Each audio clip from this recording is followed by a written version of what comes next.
জাতীয় বিশ্ববিদ্যালয়ের অনলাইন ক্লাসে সবাইকে স্বাগতম। করোনাকালীন শিক্ষা কার্যক্রম চলমান রাখার স্বার্থে জাতীয় বিশ্ববিদ্যালয়ের উদ্যোগে অনলাইন ক্লাসে সংযুক্ত হতে পেরে আমি আনন্দিত। সবাইকে স্বাস্থ্যবিধি মেনে চলার আহ্বান জানাচ্ছি। সংযুক্ত হচ্ছি মোহাম্মদ আতিকুজ্জামান, প্রভাষক বাংলা বিভাগ, সরকারি ব্রজুলাল কলেজ, খুলনা হতে।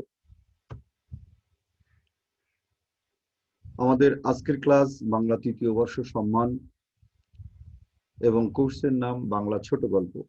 Course code 23-10-05। আবার বলছি যে আমাদের আজকের বিষয় হচ্ছে বাংলা তৃতীয় বর্ষ সম্মান শ্রেণী, কোর্সের নাম বাংলা ছোট গল্প 1 এবং কোড 23-10-05। জুম ক্লাসের লেকচার নাম্বার এটি আমার 6, অর্থাৎ 6 নম্বর ক্লাসটি আমি তোমাদের জন্য নিচ্ছি প্রিয় শিক্ষার্থীরা। লেকচার শিরোনাম তারাশঙ্কর বন্দ্যোপাধ্যায়ের ছোট গল্প জলসাঘর, নারী ও নাগিনী, ডাইনি, অগ্রদানী, এই 4টি গল্পের সাদিক বিশ্লেষণ। আবার আমি বলছি, জলসাঘর, নারী ও নাগিনী, ডাইনি, অগ্রদানী, এই গল্প 4টির বিশ্লেষণ।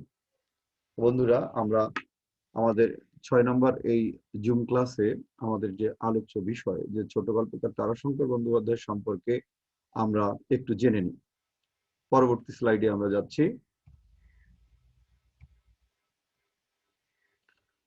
তারাশঙ্কর বন্দ্যোপাধ্যায়ের ছোট গল্প জলসাঘর, নারী ও নাগিনী, ডাইনি, অগ্রদানী, এই 4টি গল্প আজকে আমাদের মূল আলোচনার বিষয় হলেও আমরা একটু জেনে নিচ্ছি এভাবে যে কথা সাহিত্যিক তারাশঙ্কর বন্দ্যোপাধ্যায় 1898 সালে জন্মগ্রহণ করেন এবং 1971 সালে তার মৃত্যু হয়। আমরা যদি এভাবে বলি যে কলকাতা থেকে দূরে সেই বীরভূমের লাভপুরে তার জন্ম এবং 65টির বেশি উপন্যাস এবং 53টি গল্প গ্রন্থ, 12টি নাটক, প্রবন্ধ, আত্মজীবনী, ভ্রমণ কাহিনী, কাব্য, এ সমস্ত তিনি রচনা করেছেন।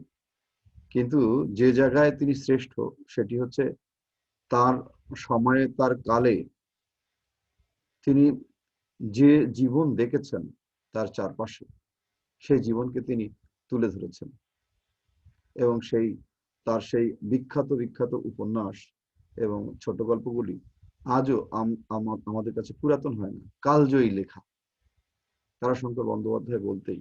এবং তার অনেক লেখা, 40টির বেশি চলচ্চিত্র নির্মিত হয়েছে তার এই লেখা থেকে, তার উপন্যাস এবং ছোট গল্প অবলম্বনে।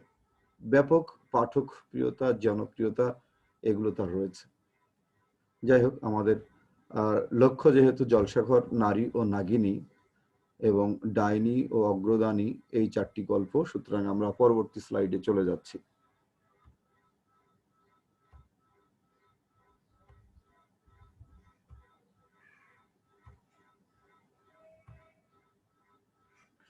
প্রিয় শিক্ষার্থীরা,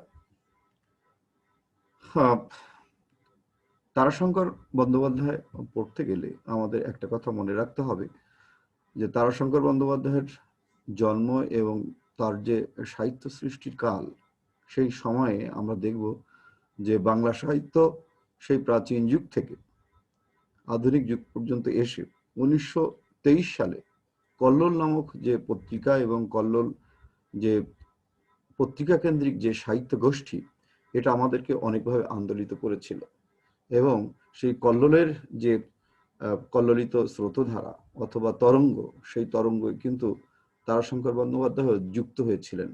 সরাসরি যুক্ত না হলেও বলা যায় সেই কল্লোলীয় গোষ্ঠীর যে সমস্ত সদস্য ছিলেন তাদের সাথে কিন্তু তার আড্ডা হতো, সংযোগ ছিল।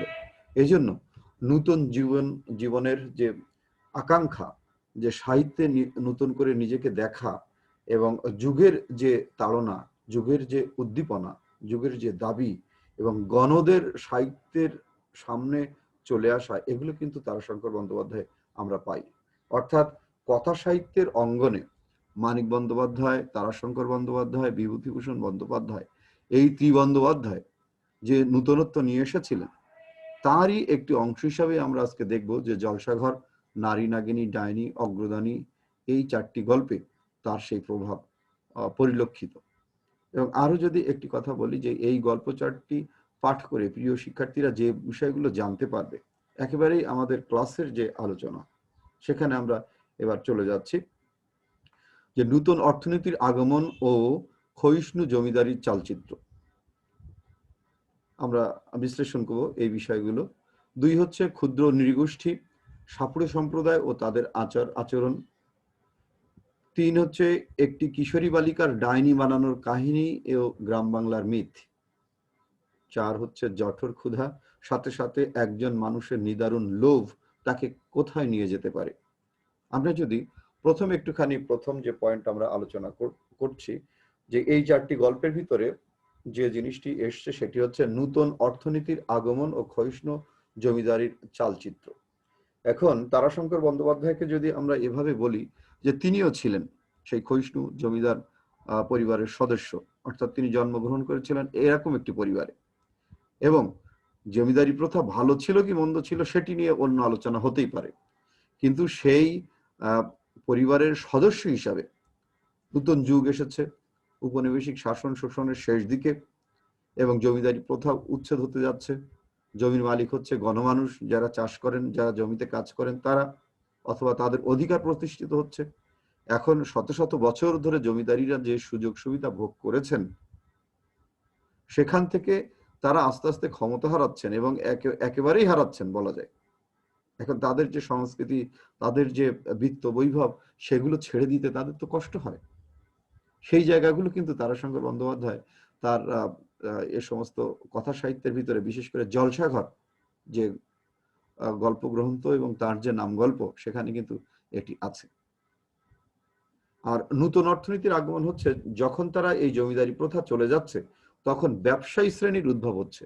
এখন ব্যবসায়ী শ্রেণীর কাছে টাকা চলে আসছে, বণিক শ্রেণীর কাছে টাকা চলে এসছে, ইংরেজরা বণিকদেরকে অগ্রাধিকার দিচ্ছে, অথবা জমিদারের বাড়িতে যে সমস্ত রাজ কর্মচারী ছিলেন তারা নতুন করে ইংরেজের কাছে বেশ একটা আদরের পাত্র হয়ে তারা নতুন অর্থনীতিতে সংযুক্ত হচ্ছে। অর্থাৎ যে কিনা জমিদারের বাড়ির প্রজা বা রাজ কর্মচারী ছিল, তিনি পরবর্তীতে জমিদারের সাথে টেক্কা দিচ্ছেন বা প্রতিযোগিতায় নামছেন। এই যে কষ্টের জায়গাটা, এই জায়গাগুলো কিন্তু তারাশঙ্কর বন্দ্যোপাধ্যায় তার কথা সাহিত্যে, তার ছোট গল্পে, বিশেষ করে জলসাঘর গল্পে গেলে আমরা এটি দেখতে পাবো। ক্ষুদ্র নৃগোষ্ঠী, সাপুড়ে সম্প্রদায় ও তাদের আচরণ। যদি বীরভূম অঞ্চলে আমরা যাই, বা বিহার এবং পশ্চিমবঙ্গের সীমান্তবর্তী এই অঞ্চলে যদি আমরা যাই, তাহলে দেখব যে এই অঞ্চলটা মূলত বেশ শক্ত ভূমি, লাল মাটির জায়গা, খুব বেশি যে নদীনালা আছে এভাবে বলা যাবে না, রুক্ষ। এবং এই অঞ্চলের যে প্রান্ত শ্রেণীর মানুষ, যে নৃগোষ্ঠী, সেখানে দেখা যাবে যে বাগদি, সাপুড়ে, তারপরে বাউড়ি, ডোম, মুচি, এই সমস্ত মানুষরা সেখানে অনেক অনেক অনেক বসতি। এবং তারাশঙ্কর বন্দ্যোপাধ্যায় এদের সাঁওতাল, এদের মাঝখানে কিন্তু বেড়ে উঠেছিলেন, এবং এদের জীবনযাত্রা সম্পর্কে, এদের প্রথা সম্পর্কে জানতেন, এদের বিশ্বাস, এদের লোকজ বিভিন্ন আচরণ জানতেন। দুঃখিত। তো সেগুলো জেনে এই ক্ষুদ্র নৃগোষ্ঠী, সাপুড়ে সম্প্রদায়, তাদের যে আচার আচরণ, তাদের অর্থনীতি কেমন ছিল, তাদের জীবন কিভাবে অতিবাহিত হতো, সেখান থেকে কিন্তু তিনি এই একটি বিষয় নিয়ে একাধিক তিনি লেখা লিখেছেন। নারী ও নাগিনী, তারপর ডাইনির বাসী, তারপরে যদি আমরা বলি উপন্যাস বিখ্যাত যে নাগিনী কন্যার কাহিনী, এরকম। অর্থাৎ তার উপন্যাসে সাপ এবং সাপুড়ে এটি একটি বড় জায়গা নিয়ে আছে। আরো একটি বিষয়, যে সমস্ত জাতি সম্প্রদায় পেশাভিত্তিক আধুনিক সভ্যতার, যন্ত্র সভ্যতার এবং শিল্প বিপ্লবের কারণে শেষ হয়ে যাচ্ছিল, তাদেরকেও কিন্তু তিনি ধরেছেন তার ছোট গল্পে। সেই হিসাবে নারী ও নাগিনী গল্পে এই ক্ষুদ্র নৃগোষ্ঠী সাপুড়ে সম্প্রদায়, অর্থাৎ খোড়া শেখ এবং তার স্ত্রী জবেদা, আর তার সাথে তার একটি সাপ উদয়নাগ, তাই এই 3 চরিত্রকে নিয়ে কিন্তু চমৎকার একটি গল্প এখানে রচিত হয়েছে, এবং আমাদের জীবন সত্যকে এখানে কিন্তু তুলে ধরা হয়েছে রূপকের আড়ালে। আমরা তৃতীয় যে পয়েন্ট এখানে নিয়ে এসেছি যে একটি কিশোরী বালিকার ডাইনি বানানোর কাহিনী এবং গ্রাম বাংলার মিথ। একটা অনাথ বালিকা, সরা ডোম বালিকা, এবং তার মা বাবা না থাকার কারণে তার যে প্রতিদিনকার ক্ষুধা, তার যে তৃষ্ণা, তার যে বলা যায় রসনার যে তৃপ্তি, সেটা নিবৃত হয় না। এবং গ্রামে গ্রামে সে ঘোরে, সবাই তাকে দয়া দাক্ষিণ্য দেয়। কিন্তু আমাদের গ্রাম বাংলার প্রথা আছে যে কেউ যদি লোভাতুর হয়, লোভ হয়, কেউ যদি খাওয়ার সময় এমন লোভ দেয়, অথবা কোনো সন্তান যদি তার বুকে নেওয়ার ইচ্ছা থাকে, অর্থাৎ এখানে যে চরিত্রটি আছে, গ্রাম বাংলার মিথের কারণে, লোক সংস্কৃতির কারণে, প্রচলিত বিশ্বাসের কারণে চমৎকার ফুটফুটে একটি কিশোরীকে, বালিকাকে গ্রামের মানুষ ডাইনি বানিয়ে ফেলে। ডাইনি আদৌ আমাদের প্রতিদিনকার জীবনে আছে কি নাই সেটা আমরা জানি না, কিন্তু আমাদের গ্রাম বাংলার মিথে আমাদের আমাদের এখান থেকে 70-80 বছর বা 75 বছর আগের যে জীবন, 90 বছর আগের যে জীবন, 100 বছর আগের যে জীবন, সেই জীবনে কিন্তু এই মিথগুলো প্রচলিত ছিল এবং এখনো আছে। কিন্তু এখন আধুনিকতার চাপে বা সভ্যতার যে আলো বিকাশে সেখানে আর সেইভাবে আগের মতো নেই, কিন্তু আগে এই জিনিসগুলো ছিল। অর্থাৎ বয়োজ্যেষ্ঠ এমন চরিত্র, একাকিনী, ডাকিনী, ডাইনি, এভাবে মানুষ বানাতো কাউকে কাউকে। একজন এরকম একটি কিশোরী বালিকাকে ডাইনি বানানোর কাহিনী কিন্তু আমরা এই ডাইনি গল্প থেকে পাব। অগ্রদানী গল্পে আমরা যে জিনিসটা পাবো, যে জঠর ক্ষুধা, সাথে সাথে একজন মানুষের নিদারুণ লোভ তাকে কোথায় নিয়ে যেতে পারে। দরিদ্র মানুষ পূর্ণ চক্রবর্তী এবং তার যে স্ত্রী এবং সন্তানেরা আছে তাদেরকে নিয়ে তার খুব কষ্টেই চলে। কিন্তু ব্যক্তিগতভাবে পূর্ণ চক্রবর্তী নিজেই খুব লোভী মানুষ, খুব খেতে পছন্দ করে, এবং সেই খাওয়া শেষ পর্যন্ত তার নিজের সন্তানকে বিক্রি করে দিয়েই তার খাওয়া বা তার জীবিত থাকা। মানে আমাদের আমাদের জীবনের এমন এমন সত্য আমাদের গল্পকাররা, তারাশঙ্কর বন্দ্যোপাধ্যায় এমন ভাবে তুলে ধরেছেন যে মনে হবে অবিশ্বাস্য, কিন্তু জীবনে এমন ঘটে। এবং আমাদের প্রতিদিনকার জীবনে আমরা মাঝে মাঝে দেখি যে বিভিন্ন সামাজিক যোগাযোগ মাধ্যম বা টিভি সংবাদ বা পেপার পত্রিকায় যে নিজের সন্তানকে বিক্রি করে দিয়ে তারপরে তার জীবন অতিবাহিত করার যে একটা ইচ্ছা বা উপায়, এটা অনেক সময় হয়। কিন্তু আমাদের এই বাংলাদেশে বলবো যে বর্তমান সময়ে এমন দারিদ্র অবস্থা নেই বা এমন কোনো সংকট নেই যে এরকম একটা সংকট আমাদের সামনে চলে আসবে। এদিক থেকে অন্তত বাংলাদেশ এগিয়ে গেছে, কিন্তু সব জায়গায় যে আলো পড়েছে বা সবাই যে একই রকম সংকট থেকে মুক্তি পেয়েছে তাও বলা যাবে না। এবং আমরা যদি বলি যে এখান থেকে 70-80 বছর আগে পশ্চিমবঙ্গের বা ভারতবর্ষের এরকম কোন একটি গ্রামে এমন ঘটনা ঘটেছিল বা ঘটে,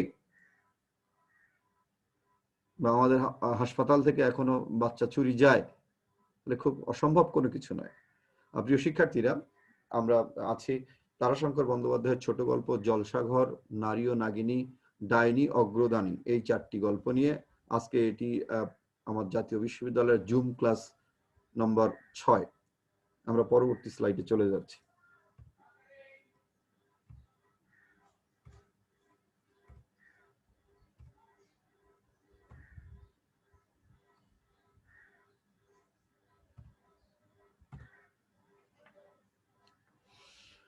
এই 4টি গল্পের প্রধান চরিত্রগুলো আলোচনা। জলসাঘর, নারী ও নাগিনী, ডাইনি, অগ্রদানী, তারাশঙ্কর বন্দ্যোপাধ্যায়ের এই 4টি গল্প ভিতরে যে চরিত্রগুলো আমাদের সামনে এসেছে সেটি হচ্ছে: 1, পরিবারের সপ্তম পুরুষ ক্ষয়িষ্ণু জমিদার বিশ্বম্বর রায়, অর্থাৎ রায় পরিবারের শেষ জমিদার, ও গ্রামের নূতন ব্যবসায়ী গাঙ্গুলি পরিবারের মহিম গাঙ্গুলি। আমি যে কথা বলছিলাম যে নূতন অর্থনীতিতে জমিদারি তো শেষ হয়ে যাচ্ছে, জমিদাররা তাদের জমির সত্ত্ব হারাচ্ছে, এবং নতুন ব্যবসায়ী সম্প্রদায়ের শিল্প বিপ্লবের কারণে এই ভারতবর্ষে সমগ্র পৃথিবীতে উদ্ভব হয়েছে, আর ভারতবর্ষে সেই ঢেউটা এসেছে পরে। মহিম গাঙ্গুলিদের মতো ব্যবসায়ীরা গ্রাম দখল করছে, অর্থাৎ প্রতিপত্তি, আভিজাত্য এগুলো নিয়ন্ত্রণ করছে, বিচার ব্যবস্থা নিয়ন্ত্রণ করছে মহিম গাঙ্গুলিরা। সেই জায়গাগুলো এখানে চলে আসবে, সেই চরিত্রগুলো আমরা দেখব। এবং বিশ্বম্বর রায় চৌধুরীর বুকের যে যন্ত্রণা, তার যে হারিয়ে যাওয়া যে স্মৃতি, তার যে ক্ষমতা, তার যে অর্থনৈতিক অবস্থা, সেগুলো আমাদেরকে মানে এত হৃদয়ে ছুঁয়ে যায় জলসাঘর গল্পে। তারাশঙ্কর বন্দ্যোপাধ্যায় সেভাবে কিন্তু তুলে ধরেছেন। 2 নম্বরে আমরা যেটা বলতে চাচ্ছি যে নারী ও নাগিনী গল্পে খোড়া শেখ ও তার স্ত্রী জবেদা এবং একটি সাপ উদয়নাগ। এই গল্পে খোড়া শেখ এবং তার স্ত্রীর ভিতরে চমৎকার একটি সম্পর্ক আছে, প্রেম ভালোবাসার, কিন্তু মাঝখান থেকে খোড়ার যেহেতু সে সাপুড়ে, বিভিন্ন সাপ ধরে এনে তার বাড়িতে ধরে রাখার অভ্যাস আছে এবং ব্যবসা করার একটা বিষয় আছে, কিন্তু একটি সাপ উদয় নাগ, যে কিনা স্ত্রী জাতীয় সাপ, তাকে ধরে আনার পর তার সৌন্দর্যে এতটাই মুগ্ধ হয়ে যায় খোড়া শেখ যে তাকে শেষ পর্যন্ত সে বিয়ে করে রূপক অর্থে। আমরা এই চরিত্রগুলো দেখব। 3-এ চলে এসেছি আমরা, যে আমাদের এখানে পয়েন্ট, পিতৃমাতৃহীন ডোম কিশোরী বালিকা সৌরধ্বনি বা সরাকে গ্রামের মানুষ প্রচলিত লোকবিশ্বাসের প্রভাবে তাকে ডাইনি চরিত্র হিসাবে পরিচিতি দেয়, তাকে বানায়। মানুষ আসলে ডাইনি হয় না, ডাকিনি হয় না, এবং এগুলো আমাদের এখানকার লোকবিশ্বাস বা লোক সংস্কৃতি হিসেবেই আমি মনে করি। এগুলো আদৌ এখানে নেই, কিন্তু এটা আমাদের বিশ্বাসের ভিতরে আছে, আমাদের সম্প্রদায়, বিভিন্ন সম্প্রদায়ের ভিতরে বিশ্বাসের ভিতরে এটা আছে। তা একজন মানে তরতাজা একটি কিশোরীকে, বালিকাকে কিভাবে ডাইনি বানানো হলো এবং তার জীবনটা কিভাবে নষ্ট হয়ে গেল, এবং সে মৃত্যুবরণ করেও সকলের কাছে ডাইনি চরিত্র হিসাবে পরিচিতি পেল, সে জায়গাটা আমরা এখানে তুলে ধরার চেষ্টা করব। এবং তারাশঙ্কর বন্দ্যোপাধ্যায় এই চরিত্রগুলো নিয়ে এসেছেন। গ্রামের পূর্ণ চক্রবর্তী ও তার সুন্দরী গরিব স্ত্রী হৈমবতী এবং তাদের সন্তানেরা, সাথে গ্রামের ধনী শ্যামাদাস বাবু ও অন্যান্য চরিত্র। এই শ্যামাদাস বাবুর হচ্ছে 5টি সন্তান হয়েও মারা গিয়েছে, কিন্তু পূর্ণ চক্রবর্তীর যে কয়বারই সন্তান হয় সে সমস্ত সন্তান বেঁচে থাকে। এখন শ্যামাদাস বাবুর স্ত্রী শিবরানীর খুব ইচ্ছা যে তার যেদিন সন্তান হবে সে আতুর ঘরের সামনে দরজায় দাঁড়িয়ে থাকবেন পূর্ণ চক্রবর্তী, এবং তাকে যদি উপঢৌকন দেওয়া হয়, তাকে যদি আদর আপ্যায়ন করা হয়, তাহলে হয়তো ভগবান বা ঈশ্বর তার সন্তান হয়তো রক্ষা করতে পারেন। এরকম একটি ইতিবাচক চরিত্রকে সামনে এনে গল্পের সূচনা। কিন্তু কথা হচ্ছে সেই পূর্ণ চক্রবর্তীর আবার হচ্ছে ব্যাপক ক্ষুধা, দারিদ্র তো আছেই, আছে সাথে লোভ, এবং সেই লোভের কারণে শেষ পর্যন্ত সে কি করে সেটাও আমরা দেখব। পরবর্তী স্লাইডে আমরা চলে যাচ্ছি।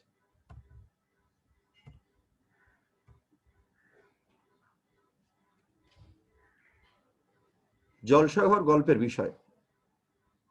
ইংরেজ উপনিবেশিক আমলের শেষ দিকে জমিদার প্রথার বিলোপ হচ্ছে এবং মাঝখান থেকে নতুন ব্যবসায়ী শ্রেণীর উদ্ভবে ক্ষয়িষ্ণু জমিদারের যে সংকট, সেটি এ গল্পে উঠে এসেছে। কোন গল্পে? তারাশঙ্করের জলসাঘর গল্পে। আর কি আছে? নতুন অর্থনীতির জোরে জমিদার শ্রেণী অসহায়, তারা যেমন প্রজাসত্ব, যেমন জমিসত্ব হারাচ্ছে, প্রজারা সত্ত্বাধিকারী হচ্ছে, এবং এই অর্থ যদি না থাকে আর নতুন ব্যবসায়িক শ্রেণীর যদি উদ্ভব হয় গ্রামে মহল্লায়, তাহলে তাদের যে ক্ষমতা সেটি খর্ব হয়, এবং খর্ব হয়েছে। তাদের কথা জনগণ আর শুনছে না। টাকা আসলে জোর যার মুল্লুক তার, এরকম একটা ব্যাপার আমাদের এখানে আছে, এবং দুনিয়াতে এরকম একটা প্রথা আছে। সে তাদের যে কষ্টটা সেটা এখানে তুলে ধরেছেন তারাশঙ্কর বন্দ্যোপাধ্যায়। ঐতিহ্য ও সাংস্কৃতিক দ্বন্দ্ব। এখন নতুন মহিম গাঙ্গুলিরা অর্থে অনেক বলিয়ান, তাদের অনেক টাকা আছে, এবং শিল্প বিপ্লবের কারণে অনেক কিছু সভ্যতা সংস্কৃতির নতুন যে জীবন উপকরণ মহিম গাঙ্গুলি যারা এই সমাজে তাদের বাড়িতে চলে আসছে। কিন্তু বনেদি যে সমস্ত পরিবার, বনেদি যে সমস্ত জমিদার আমাদের এই বাংলায় ছিল, তারা কিন্তু গ্রামের বা শিক্ষা ব্যবস্থায় বা প্রজার সাথে কিছু ঐতিহ্যিক কিছু ব্যবহার করত, যেগুলো অবশ্যই ইতিবাচক।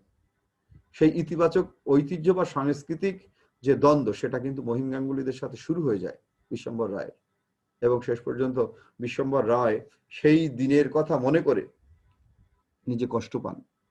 আমরা যারা পাঠ করি আমাদেরও কষ্ট লাগে। আমি বলেছিলাম যে হৃদয় ছুঁয়েছে তারাশঙ্কর বন্দ্যোপাধ্যায় জলসাঘর গল্পে। তারপরে বিশ্বম্বর রায়ের রক্তাক্ত হৃদয়ের গল্প। তারপর একদিন বিভিন্ন রেওয়াজ, বিভিন্ন উপঢৌকন, সেগুলো শেষ পর্বে এসে দেখা যায় যে একদিন মহিম গাঙ্গুলি যখন গ্রাম দখল করে, তাদের বাড়িতে নতুন ঘন্টা বাজে, নতুন গাড়ি চালায়, কিন্তু জলসাঘরের যে জমিদার বিশ্বম্বর রায়, তিনি কিন্তু ঘোড়া চালাতেন, এবং সেই 7টা বা 9টা আস্তাবলের ভিতরে একটি এখনো বেঁচে আছে, যার নাম তুফান। তারপরে তার যে হাতিশালার যে হাতি সেটিও একটি আছে, তার নায়েব এখনো বিভিন্ন জায়গায় সেটি যান। এবং 2 বছর আগে যখন মহিম গাঙ্গুলীরা মানে তাদের অর্থবিত্ত এবং প্রতাপ দেখিয়ে গ্রাম তারা বেশ ঢাক ঢোল পিটিয়ে যখন দখল করে, তারপর থেকে বিশ্বম্ভর রায় কিন্তু আর ঘোড়া চালান না এবং নিচেও নামেন না, সেই তুফানের পিঠে কিন্তু তিনি ওঠেন না। এবং শেষ পর্যন্ত এক জায়গায় গিয়ে আমরা একটুখানি গল্পটা পাঠ করি।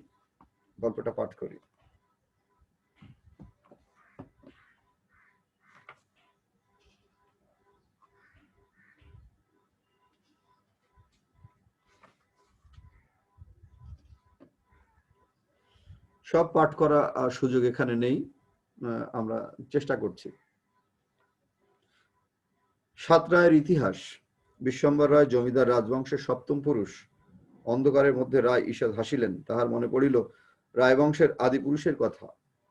তিনি নাকি বলতেন, মা লক্ষ্মীকে বাঁচতে হলে মা সরস্বতীর দয়া চাই। কাগজের উপর কালির গুটির শেকল বড় কঠিন শেকল, হিসেব নিকেশের শেকল ঠিক রেখো, চঞ্চলার আর নড়বার ক্ষমতা থাকবে না। তিনি ছিলেন নবাব দরবারের কানুনগো। কাগজপত্র অর্থাৎ যখন প্রজাসত্ব আইন তৈরি হচ্ছে, ইংরেজ দেখলো যে জনগণের তার দায়িত্ব আস্তে আস্তে ছেড়ে দিতে হবে, জনগণই মুখ্য হবে, এবং তারা তাদের স্বার্থে নতুন যে মাঝখানে যে বলা যায় মাঝখানে সত্যভোগী যে সম্প্রদায়ের উদ্ভব ঘটিয়েছিল এবং ব্যবসায়ী শ্রেণীকে প্রাধান্য দিয়েছিল, তাদের কাছে অসহায় হয়ে পড়েছিল এই জমিদারেরা। সুতরাং লেখাপড়া, কাগজ কলমের দলিল এগুলো যদি ঠিক না রাখা যায়, তাহলে শেষ পর্যন্ত জমিদারি কিন্তু টিকবে না। সে জায়গাটা এখানে এসছে। আরো এক জায়গায়, 3 পুরুষ ধরিয়া রায়রা করিয়াছিলেন সঞ্চয়, 4র্থ পুরুষ করিয়াছিলেন রাজত্ব, 5ম ও 6ষ্ঠ পুরুষ করিলেন ভোগ ও ঋণ, 7ম পুরুষ বিশ্বম্বরের আমলেই রায়বাড়ির লক্ষ্মী সে ঋণ সমুদ্রে তলাইয়া গেলেন। এভাবে শেষের দিকে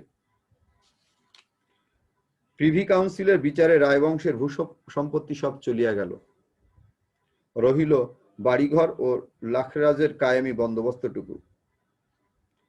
রায়বংশের আদিপুরুষ এইটুকু কাগজের উপর কালির শিকলে এমন করিয়া বাঁধিয়াছিলেন যে সেইটুকুতে হাত দিবার ক্ষমতা কাহারও হইল না।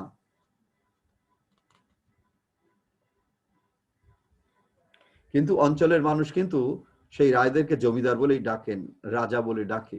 মহিম গাঙ্গুলি সেটুকু কিন্তু সহ্য হয় না।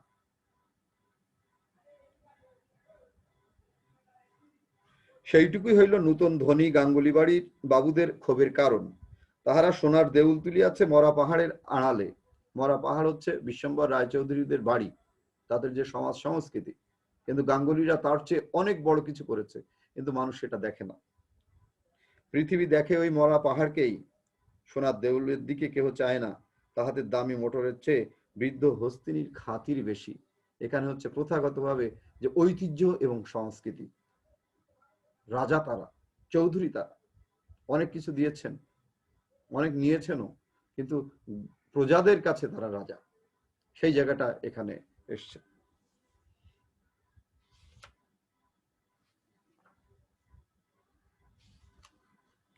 এখন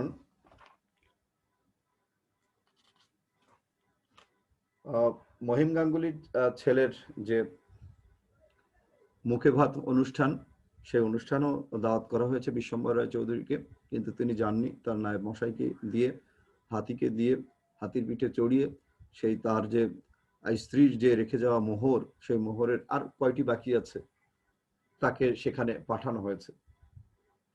মহিম গাঙ্গুলি সেটা জিজ্ঞাসা করার জন্য বিশ্বম্বর রায়ের বাড়িতে চলে এসেছেন এবং কথোপকথন হয়।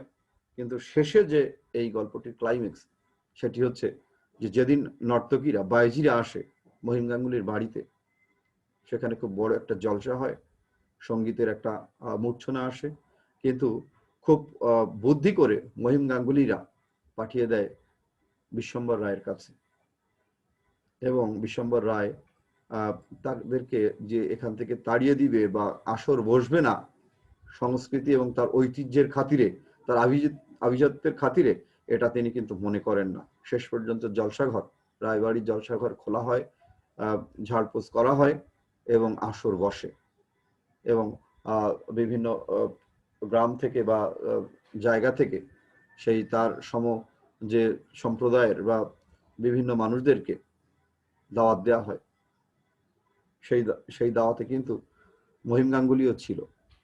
এবং বাইজি যখন সেই আসর একেবারে তুঙ্গে নিয়ে যায়, তখন রেওয়াজ যেটি, যে রায়বাড়িতে যখন জলসাঘরে আয়োজন হবে, প্রথম উপঢৌকন বা উপহার বা নজরানা জলসাঘরে দিবেন ওই রায়বাড়িরই কেউ, যিনি জলসার আয়োজন করেছেন, গৃহস্থ। সেই নিয়ম প্রথা ভেঙে মহিম গাঙ্গুলি সেই বাইজিকে উপঢৌকন দিয়ে বসে, এবং এটি একেবারেই লঙ্ঘন, নিয়মের লঙ্ঘন, সংস্কৃতির লঙ্ঘন, প্রথার লঙ্ঘন। বিশ্বম্বর রায় অপমানিত বোধ করেন এবং জলসা ছেড়ে উপরে চলে যান। গিয়ে সেখান থেকে সোনার মোহর পাঠিয়ে দিয়ে মহিম গাঙ্গুলিকে আবার বলা যায় পরাজয় বরণ করতে বাধ্য করেন। এবং গল্পের শেষটা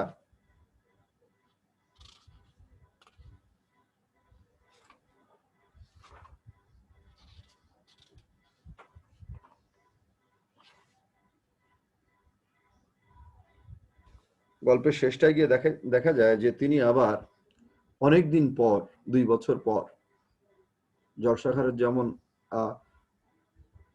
গানের আসর, নর্তকীর আসর, বাইজিদের আসর শুরু হয়েছে, ঠিক সেই তার প্রিয় ঘোড়া তুফানকে নিয়ে তিনি আবার ছুটতে বের হয়েছেন। তুফানের পিঠের উপর তিনি কোথায় ক্রমে চিনিলেন হারানো লাট কীর্তিহাট সম্মুখে। যে অঞ্চল তার একদিন ছিল, সেটি এখন আর নেই। মুহূর্তে সোজা হইয়া লাগাম টানিয়া তুফানকে ফিরাইয়া সজোরে তাহাকে কষাঘাত করিলেন। আবার কষাঘাত। তুফান বিপুল বেগে ছুটিল। আস্তাবলের সম্মুখে আসিয়া রায় চারিদিক চাহিলেন। পূর্ব দিকের আলোর রেশ ফুটিতেছে, রজনী এখনো যায় নাই। রায় ডাকিলেন, নিতাই। তিনি হাঁপাইতেছিলেন, অনুভব করিলেন তুফানও থরথর করিয়া কাঁপিতেছে। রায় নামিয়া পড়িলেন, দেখিলেন লাগামের টানে তুফানের মুখ কাটিয়া গিয়াছে। তাহার সমস্ত মুখটা রক্তাক্ত, শ্রান্ত। তুফান কাঁপিতেছিল। রায় তাহার মাথায় হাত বুলাইয়া বলিলেন, বেটা বেটা। রক্তাক্ত যেমন তুফান, তেমনি রক্তাক্ত রায় বাড়ির শেষ পুরুষ বিশ্বম্বর রায়। তুফান মুখ তুলিতে পারিল না। এখানে চকিত হইয়া মুখ ফিরাইয়া রায় দেখিলেন নিতাই। নিতাইয়ের হাতে তুফানকে দিয়া তড়িৎপদে রায় বাড়ির মধ্যে প্রবেশ করিলেন। দ্বিতলে উঠিয়া দেখিলেন জলসাঘরও তখন ঘোলা। উকি মারিয়া দেখিলেন ঘর শূন্য, অভিসারিকা চলিয়া গিয়াছে। সুরার শূন্য বোতল আসরে গড়াগড়ি যাইতেছে। ঝাড় দেওয়া গিরির বাতি তখনও শেষ হয় নাই, এখনো আলো জ্বলিতেছে দেওয়ালের গায়ে দীপ্ত। রায় বংশধরগণ মুখে মত্ত হাসি। সভয়ে সভয়ে রায় পিছায় আসিলেন। সহসা মনে হইল দর্পণে নিজের প্রতিবিম্ব দেখিয়াছেন। মোহ কেবল তাহার নহে, সাথ রায়ের মোহ এই ঘরেই জমিয়া আছে। দরজা হইতে তিনি ফিরিলেন। রেলিংয়ে ভর দিয়া ভিতার্থের মতো তিনি ডাকিলেন, অনন্ত অনন্ত। অনন্ত সাড়া দিয়া ছুটিয়া আসিল। প্রভুর এমন কণ্ঠস্বর সে কখনো শোনে নাই। সে আসিয়া দাঁড়াইতেই রায় বলিয়া উঠিলেন, বাতি নিভিয়ে দে, বাতি নিভিয়ে দে। জলসাঘরের দরজা বন্ধ কর। জলসাঘরের আর কথা শোনা গেল না। হাতের চাবুকটা শুধু সশব্দে আসিয়া জলসাঘরের দরজায় আশ্রয়া পড়িল। শিহরে ওঠে গা, যে তার সেই আভিজাত্য, তার সেই যে সাত পুরুষের যে সঞ্চয়, যে ইতিহাস, সে আর দেখতে চায় না। যা ছিল তা আজ নেই। করুন, খুবই করুন। আমরা এই গল্পটি এখানে শেষ করছি। আমরা এবার চলে যাচ্ছি নারী ও নাগিনী গল্পে, পরবর্তী স্লাইডে। নারী ও নাগিনী গল্পের বিষয় হচ্ছে সাপুড়ে খোড়া শেখ ও তার স্ত্রী জবেদার প্রেম। দাম্পত্য জীবনের মাঝে একটি সাপকে নিয়ে খোড়া শেখের শখের বিয়ে, অর্থাৎ উদয়নাগ সে পেয়েছে, এবং উদয়নাগকে সে বিভিন্ন আদর করে, চুমু খায়, এবং শেষ পর্যন্ত তার নাক ফুটিয়ে তার নাকে একটা নাকফুল দিয়ে জবেদার সতীন হিসাবে তাকে গ্রহণ করে। জবেদা ও উদয়নাগ সাপের মধ্যে দ্বন্দ্ব, কেউ কাউকে সহ্য করতে পারে না। রূপকের আড়ালে জীবনের ইঙ্গিতময় সত্য প্রকাশ। এখন যদি আমরা বলি এভাবে,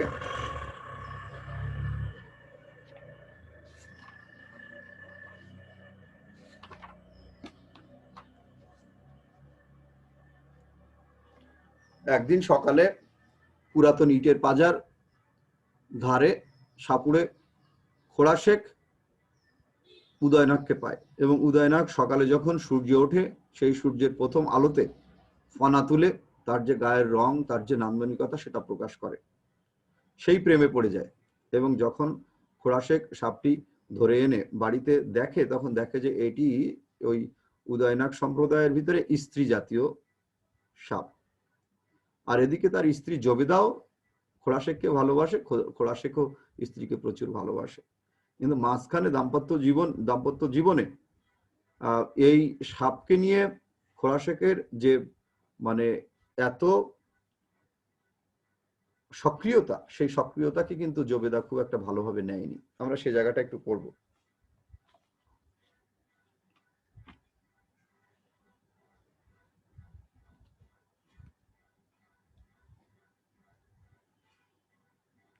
জবেদা বলিল, দেখ ও করিস না, যতই তেজ না থাক ও জাতকে বিশ্বাস নাই। মাঝে মাঝে বিষ ভাঙে এবং এই মাঝে মাঝে বিষ ভাঙার বিষয়টা হচ্ছে বাড়িতে যে সমস্ত সাপ সাপুড়েরা রাখে তাদের যে বিষের থলি থাকে যে মাথার নিচে গালের ভিতরে, সেটা কিন্তু তারা ভাঙে এবং বিষগুলো তারা বিক্রি করে।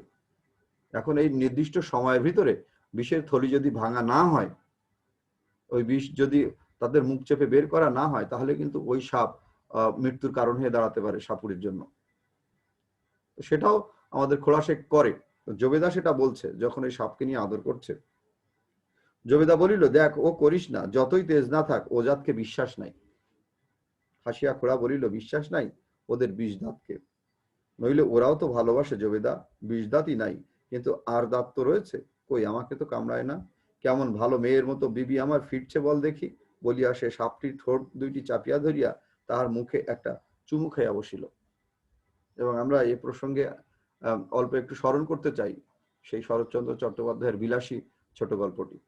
সেখানেও এরকম কিন্তু সংকট তৈরি হয়েছিল, মৃত্যু ঘটেছিল মৃত্যুঞ্জয়ের। এখানে ঘটেছে জবেদার। জবেদা বিস্মিত হইল না, কারণ এ দৃশ্য তাহার নিকট নূতন নয়, কিন্তু সে বিরক্তি ভরে বলিল, ছি ছি, তোর কি ঘেন্না বৃত্তিও নাই? কতবার তোকে বারণ করেছি বলতো? এরকম।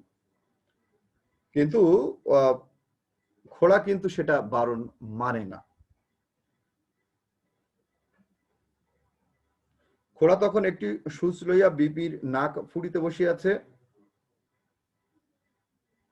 পায়ের আঙুল দিয়া সাপটার লেজ চাপিয়া ধরিয়াছে আর বা হাতে চাপিয়া ধরিয়াছে মুখটা। ডান হাতে সূচ ধরিয়া নাক ফুড়িয়া মিনি পরাইয়া দিয়া সাপটাকে ছাড়িয়া দিল এবং যন্ত্রণায় কাতরাতে থাকলো। অর্থাৎ এবং একদিন সিঁদুর আলতা দিয়ে সাপটার কপালে সিঁদুর এঁকে দিয়ে সেই সাপটাকে সে বিয়ে করলো প্রথা অনুযায়ী। এবং সেদিন সে বলে যে আজ থেকে এটি তোর। এই যে জবেদা আয়না সিঁদুর লইয়া আসিয়া ঈষদূর দূরে নামাইয়া দিল। খোড়া সুকৌশলে বিবিকে ধরিয়া একটি কাঠের ডগায় সিঁদুর লইয়া সাপটির মাথায় একটি লাল রেখা আঁকিয়া দিল। তারপর হা হা করিয়া হাসিয়া বলিল, উহাকে আমি নিকা করলাম জবেদা, ও তোর সতীন হলো। এবং আমাদের সংসার জীবনে আমাদের মেয়েরা বা আমাদের স্ত্রীরা কখনোই দ্বিতীয় নারীর আগমন কখনোই ভালোভাবে নেন না এবং নিবেন না, এটাই স্বাভাবিক। ঠিক এরকম আদর যত্ন যখন একটি সাপকে উপলক্ষ করে, উদয়নাগকে উপলক্ষ করে যখন এরকম করা হচ্ছে, তখন কিন্তু জবেদা খোড়া শেখের স্ত্রী, সে কিন্তু দ্বন্দ্বে লিপ্ত হচ্ছে এবং ওই সাপটিও কেমন যেন জবেদাকে দেখতে পারে না। অর্থাৎ পশু বা সরীসৃপ জাতীয় এরাও বুঝতে পারে যে কে আমাকে ভালো দেখছে আর কে আমার সাথে খারাপ ব্যবহার করছে। এটাও খুব দেখা যায়। এবং রূপকের আড়ালে জীবনের ইঙ্গিতময় সত্য প্রকাশ। শেষ পর্যন্ত ওই সাপের কামড়েই, সাপকে যদিও ছেড়ে দেওয়া হয়, যখন তার সাপের মিলনের জন্য তার শরীরে একটা গন্ধ ওঠে এবং গন্ধ ওঠার পর যখন বাড়ি ছিল না খোড়াশেখ, বাড়ি ফিরে খোড়াশেখ সাপটাকে ছেড়ে দেয়, কিন্তু দেখা যায় যে সে সাপ যায় না, বিকালবেলা আবার চলে আসে এবং জবেদা তাকে একটি ঢিল বা ঘুঁটে দিয়ে তাকে তাড়িয়ে দেওয়ার জন্য বেশ উচ্চ স্বরে গালিগালাজ করে এবং সাপ কিন্তু তৎক্ষণাৎ চলে যায়। কিন্তু রাত্রে, গভীর রাত্রে গিয়ে দেখা যায় যে সেই জবেদাকে ওই সাপই কাটে এবং তার মৃত্যু হয়। তখন গিয়ে খোলা শেখের যে উচ্চারণ, সেই উচ্চারণটা আমরা একটু দেখব।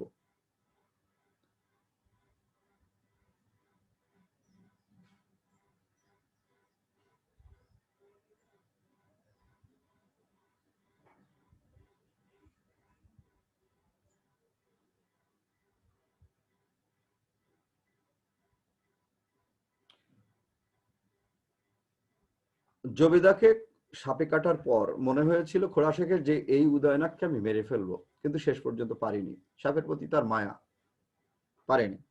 তারপর শেষ লাইনে গিয়ে বিবিকে খোড়া বধ করিতে পারে নাই, বিবি বলতে উদয়নাককে, তাহাকে সে ছাড়িয়া দিয়াছিল, বলিয়াছিল শুধু তোর দোষ কি, মেয়ে জাতের স্বভাবই ওই, জবেদাও তোকে দেখতে পারতো না। এই জায়গাটা এসে আমি বলেছি যে রূপকের আড়ালে জীবনের ইঙ্গিতময় সত্য প্রকাশ। এখন এটা মেয়েজাতকে এভাবে গল্পকার যে নির্দিষ্ট করে যে দোষারোপ করেছেন, আমি এই জায়গাটা দোষারোপ বলবো না।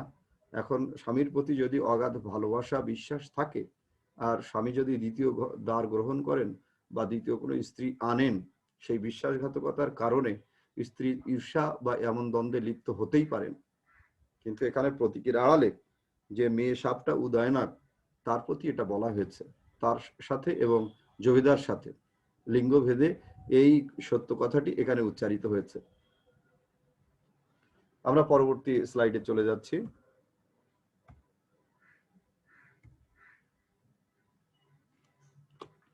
ডাইনি গল্পে মানুষের বিশ্বাসের নিদারুণ রূপায়ণ। গ্রামের একটি 10-11 বছরের অনাথ ডোমবালিকা সরাকে সাধারণ নিরক্ষর মানুষেরা লোকবিশ্বাসের কারণে দুঃখিত কিভাবে তাকে ডাইনি উপাধি দেয়, ডাইনি বানিয়ে ফেলে, সে গল্প এটি। আর এর সাথে কুসংস্কার সমাজকে অন্ধকারের দিকেই টানে। কুসংস্কার আমাদের এই সমাজ থেকে যদি না তাড়াই আমরা, তাহলে মানুষ সেই অন্ধকারেই থাকবে, সে কথাটিও এখানে বলা হয়েছে। নিরক্ষর কুসংস্কার আচ্ছন্ন মানুষেরা শেষ পর্যন্ত সবকিছুর একটা ব্যাখ্যা তারা নিজেদের মতো তৈরি করে ফেলে, যেটি অতি প্রাকৃতের আবহে চলে আসছে বহুকাল ধরে এবং এখনো এটা আছে। এখন গ্রামের একটি 10-11 বছরের অনাথ ডোমবালিকা হচ্ছে সরা। তার বাবা মা মারা গিয়েছে, সে একা একা গৃহে বসবাস করে। এখন কথা হচ্ছে তার অনেক কিছু খেতে ইচ্ছে করে, কোথাও মাছ ভাজা হলে, কোথাও একটু ভালো রান্না বান্না হলে তাকে সবাই খেদিয়ে দেয়, তাড়িয়ে দেয়, তাকে ঢুকতে দেয় না বাড়িতে। এমন একটি জায়গায় যে বামন বাড়ির হারু চৌধুরী, তার ছেলে এরকম যে তার আম খাচ্ছিল বা তার খাদ্যবস্তু যখন গ্রহণ করছিল, তখন এই ডোম বালিকা সরা তার দিকে তাকিয়েছিল এবং গ্রামের বিশ্বাস বা এই সমস্ত মানুষদের বিশ্বাস, বিশেষ করে ছাতিফাটার যে গ্রাম, সেখানকার নিরক্ষর জনগণের যে বিশ্বাস, কৃষকদের যে বিশ্বাস যে ডাইনি ডাকিনী আছে এবং শাহাদের আমবাগানে সেই ডাকিনী থাকে। ফ্ল্যাশব্যাকে ডাইনি ওরফে সরা এই গল্পটি নিজে নিজে এভাবে মানে উপলব্ধি করছে তার অবস্থান, যে তার কি ছোটবেলা ছিল, বালিকা বেলা থেকে কিভাবে সে ডাইনিতে রূপান্তরিত হলো, মানুষ কিভাবে তাকে ডাইনি বানালো, এ কথা না বলে সে নিজে নিজে বিশ্বাস করতে থাকে যে আসলে সে ডাইনি হয়ে গিয়েছে। তো সেরকম সেই বামনবাড়ির হারি চৌধুরীর ছেলেটা যখন এরকম খাচ্ছিল, বাচ্চাটা যখন এভাবে খাচ্ছিল, তারও খেতে ইচ্ছে হচ্ছিল, খুব লোভ হচ্ছিল। আমরা সেই প্রথম জায়গাটা একটুখানি দেখব।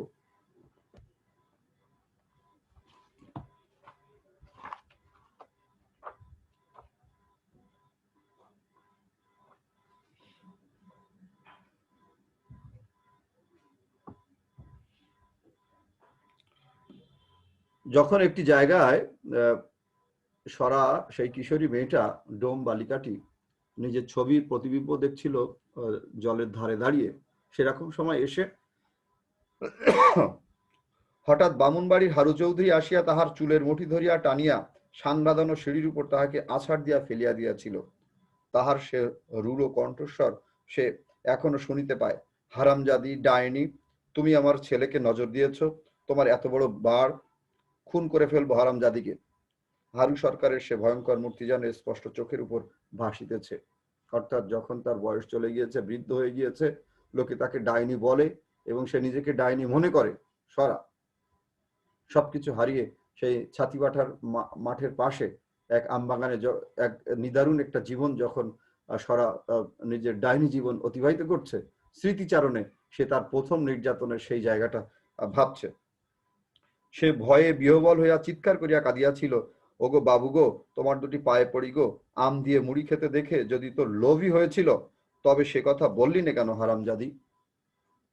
এবং এর পর থেকে কিন্তু সরার সম্পর্কে গ্রামে রটনা রটে যায় যে আসলে সে ডাইনি, এবং তার যখন আস্তে আস্তে বয়স প্রাপ্তি হয় সে একা থাকে, তার মা হতে ইচ্ছা করে এবং তারও সন্তান নিতে ইচ্ছা করে। খুব প্রত্যক্ষভাবে না হলেও বলা যায় ইঙ্গিতে গল্পকার এভাবে বলেছেন, এবং এই অন্যর বাচ্চাকে কোলে নেওয়ার আগ্রহ থেকে তার যে দেখার যে ইচ্ছা, সেখানে অনেক বাচ্চারা, অনেক কিশোর কিশোরীরা বা বালক বালিকারা রোগাক্রান্ত হয়।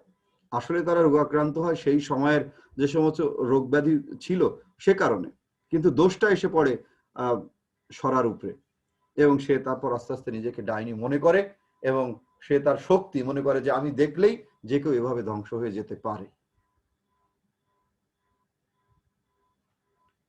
অনেকগুলো ঘটনা এর ভিতরে এসেছে, আমাদের সময়ের সংক্ষিপ্ততায় আছে। আমাকে আরো একটি গল্প এই 40-45 মিনিটের ভিতরে শেষ করতে হবে, এখনো অগ্রদানি বাকি আছে। এজন্য আমরা এই গল্পটি শেষের দিকে চলে যাচ্ছি।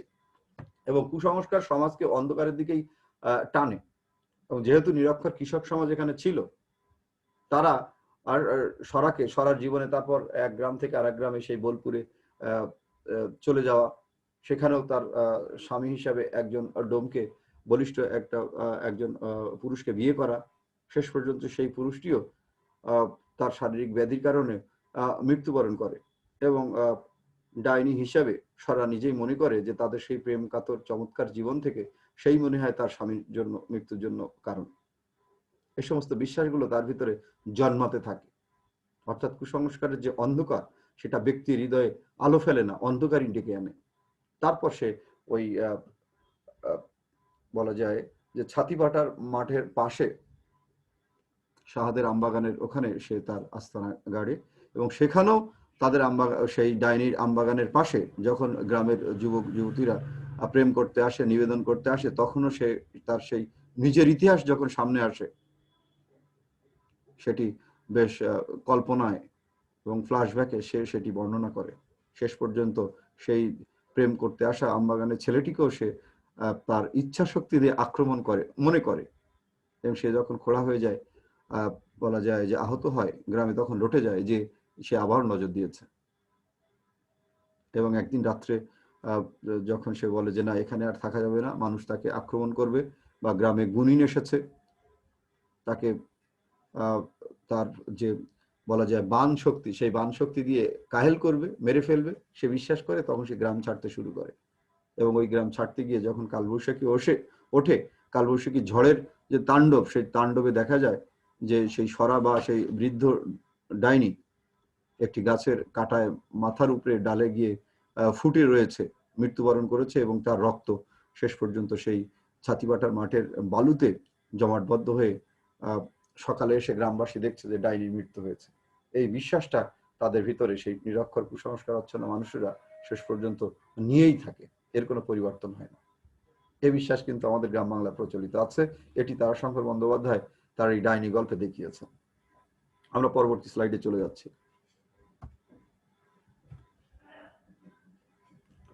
অগ্রদানী গল্পে মানুষের ক্ষুধা আর লোভ এবং বিশ্বাস, এ সবগুলো এসেছে। পূর্ণ চক্রবর্তী গ্রামের মধ্যে খেতে পারে খুব, তার সন্তান আছে, তার স্ত্রী আছে, এবং বলা যায় যে শ্যামাদাস বাবু এই গ্রামের বেশ অবস্থাপূর্ণ মানুষ, তার 5টি সন্তান হয়ে মারা গিয়েছে, এবং তার বিয়ের জন্য আবার প্রস্তাব এসছে, পরিবার থেকে চাপ আছে। তখন তার স্ত্রী বলছেন যে না, তুমি আর একবার একটু অপেক্ষা করো, আমি যেহেতু এখন সন্তান ধারণে আছি, প্রেগনেন্সি চলছে।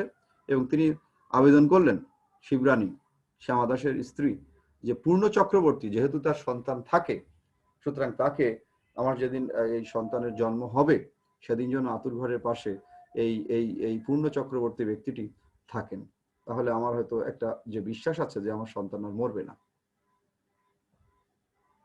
প্রচুর লোভের কারণে, এবং এই আবেদন শ্যামাদাস বাবু পূর্ণ চক্রবর্তীর কাছে রাখে, এবং পূর্ণ চক্রবর্তীর স্ত্রী হৈমবতী তিনিও কিন্তু প্রেগনেন্ট, এবং একই রাত্রে দেখা যায় যে তারা দুই পরিবারের সন্তান জন্ম দিচ্ছে, পুত্র সন্তান জন্ম দিচ্ছে।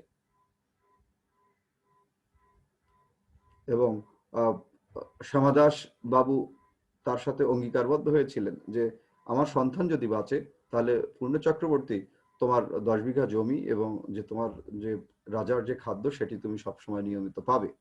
এখন কথা হচ্ছে পূর্ণ চক্রবর্তীর যে অবস্থা, যে ক্ষুধা এবং দারিদ্র্য যেটি আছে, তারা স্বামী এবং স্ত্রী মিলে সিদ্ধান্ত নিলেন যে তুমি যাও, ওখানেই যাও, আমার এখানে লাগবে না, আমার বাচ্চা হয় এবং বাঁচে, আমার সংকট নেই, তুমি তার বাড়িতে যাও। এবং হৈমবতী শেষ পর্যন্ত শ্যামাদাসের বাড়িতেই পাঠায়। কিন্তু শ্যামাদাসের বাচ্চাটা ভোর রাত্রের দিকে যখন শেষ রাত্রের দিকে যখন খারাপ অবস্থা, তখন পূর্ণ চক্রবর্তী সিদ্ধান্ত নিয়ে ফেলে এবং সেই শ্যামাদাসের বাচ্চাটি, রোগাক্রান্ত বাচ্চাটি নিয়ে সে তার বাড়িতে চলে আসে এবং ঘুমের ভিতরে হৈমবতী তার যে স্ত্রীর পাশে যে সুস্থ বাচ্চাটি সে অদল বদল করে নেয়, নিয়ে নিজ বাচ্চাটাকে পূর্ণ চক্রবর্তী শ্যামাদাসের বাবুর যে বারান্দা, সেই বারান্দায় গিয়ে রাখে, যেটি তার তত্ত্বাবধানে এবং তার এক চাকরানি শ্যামাদাসের এক চাকরানির তত্ত্বাবধানে ছিল। এবং শেষ পর্যন্ত শ্যামাদাস ওই বাচ্চাটাকে, কেউ জানে না, এটা জানে শুধু পূর্ণ চক্রবর্তী, তার নিজের স্ত্রীও জানে না। এবং যথারীতি হৈমবতীর পুত্র যেটি ছিল শ্যামাদাসের, সেটি কিন্তু মারা যায় পরের দিন। পরবর্তী সময়ে শ্যামাদাস বাবুর বাচ্চাটি বেঁচে যায়, যেটা কিন্তু ছিল পূর্ণ চক্রবর্তীর। অর্থাৎ নিজের লোভের কাছে এবং নিজের দারিদ্র ক্ষুধাকে, বলা যায় সংহার মূর্তিকে, সেটা থেকে রক্ষা পাওয়ার জন্য তার যে ইতি এবং নেতি বোধ, সেটি কিন্তু লোপ পেয়েছে। নিজের দুধের শিশুকে কিন্তু অন্য কিছু দান করেছে। এবং ওই পরিবার থেকে, শ্যামাদাস বাবুর পরিবার থেকে কিন্তু পূর্ণ চক্রবর্তী যে যারা মারা যান তাদের সেই অগ্রদানী প্রথা হিসাবে পূর্ণ চক্রবর্তী কিন্তু প্রতিনিয়ত উপঢৌকন পান এবং জমি তার বাড়তে থাকে। আমরা গল্পটা এভাবেই এখানে শেষ করছি এবং আমরা এই বলছি যে লোকাচার বিশ্বাসে মানুষ আপাত মুক্তি পেয়েছে বলে মনে করলেও তার পিছনে লুকিয়ে থাকে অনেক অসত্য। শ্যামাদাস মনে করেছে যে পূর্ণ চক্রবর্তী আজকে আমার স্ত্রীর এই সতিকা গৃহে, এই জায়গায় দরজায় ছিল বলে তার সন্তান বেঁচে গিয়েছে, কিন্তু আদতে তার সন্তান কিন্তু বাঁচে নাই, নিজের সন্তান মারা গিয়েছে এবং পূর্ণ চক্রবর্তী বদল করেই তার নিজ সন্তান দান করেছে। এই জন্য বলেছি যে তার পিছনে লুকিয়ে থাকে অনেক অসত্য। আমরা পরবর্তী স্লাইডে যাচ্ছি। মূল্যায়ন। 1923-এর পর থেকে বাংলা সাহিত্যের নূতনতর যাত্রা শুরু হয় কল্লোল অভিঘাতে। নতুন সেই স্রোতে যে কজন সাহিত্যিক নতুন কিছু করেছিলেন তাদের মধ্যে তারাশঙ্কর বন্দ্যোপাধ্যায় অন্যতম। সামন্ত যুগের শেষ হচ্ছে, আসছে নতুন অর্থনীতির কাল, গণরা মুখ্য হয়ে উঠছেন, বাদ পড়ে যাচ্ছে অনেক কিছু যা আমাদের আগে ছিল। অর্থাৎ সেই জমিদার বা যে সমস্ত ক্ষুদ্র নৃগোষ্ঠী, তারা ক্ষুদ্র নৃগোষ্ঠী থেকে শুরু করে ক্ষয়ে যাওয়া জমিদার আর গণমানুষদের সংস্কৃতি, বিশ্বাস এসব তুলে ধরেছেন তারাশঙ্কর তার এই 4টি গল্পে। যে কাল তিনি দেখেছেন, কালের সে কল্লোলকে তিনি তার কথা সাহিত্যে তুলে ধরেছেন। প্রচলিত বিশ্বাস প্রথা তার হাতে এক অনন্য শিল্পরূপ হিসেবে সৃজিত হয়ে আমাদের কাছে জীবনের সত্য রূপে প্রকাশ পেয়েছে এবং এটা আমরা জানি এবং মানি। এজন্য তারাশঙ্কর কালজয়ী ছোট গল্পকার। আমরা পরবর্তী স্লাইডে যাচ্ছি। নমুনা প্রশ্ন দিয়েছি আমরা এখানে, নমুনা প্রশ্নগুলি তোমরা দেখে নিবে। পরবর্তী স্লাইডে যাচ্ছি। সহায়ক গ্রন্থাবলী দিয়েছি।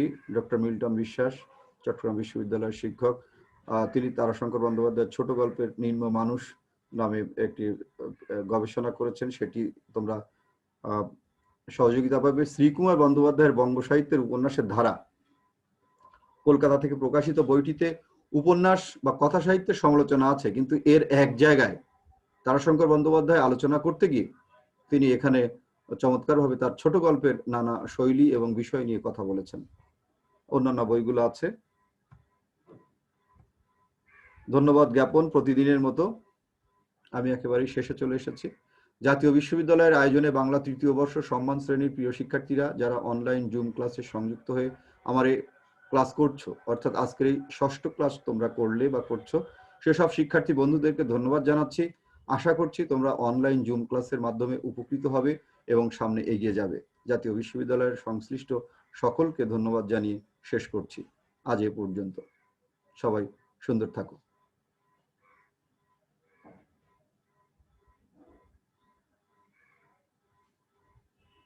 সবাইকে ধন্যবাদ।